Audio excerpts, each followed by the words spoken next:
Hi, I will be giving you a little bit of information about why you should come to the 13 colonies. Why should I go to the 13 colonies? You should go to the 13 colonies because the economy is good. For example, the soil is really rich in nutrients. The economy was mainly based on fishing, farming and logging.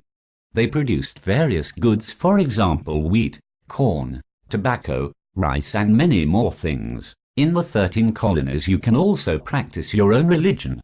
Some people were treated badly because of their beliefs. That's why many people came to the 13 colonies to get religious freedom.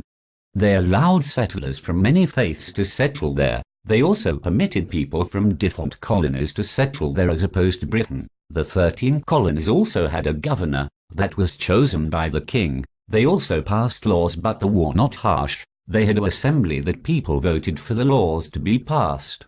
The governor made sure that the king knew what was happening in the colony, and while the king was gone and not in the colony, he made sure there are no problems on the colony. Where is the 13 colonies located? The location of the 13 colonies is found along the Atlantic coast of America. Each colony has a unique aspect. For example, the climate and the geography. South Carolina's climate and geography is winters are short and mild, has low plains, and has long growing season.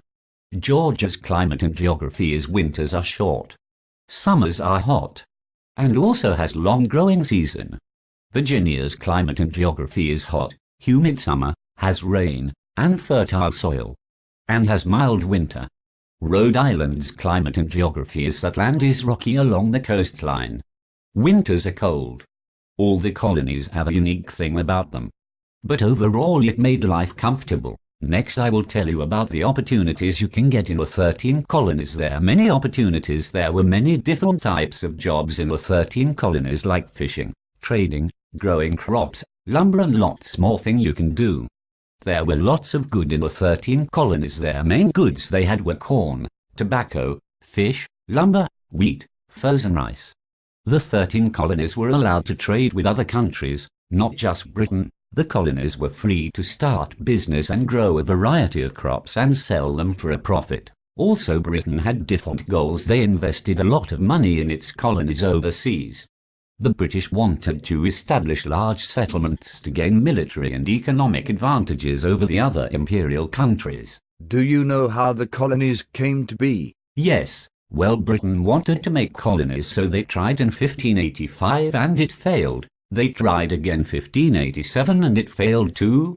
So then King James I of England knew it would cost a great deal of money to set up the colonies. However, he did not want to risk losing the government's money, so instead he began granting permission to private groups who were interested in setting up colonies along the eastern coast of America. Eventually, colonists from Britain established 13 separate colonies along the eastern coast of America. Well, that is very interesting. I liked learning about the 13 colonies. I hope later on I get to learn more. Bye.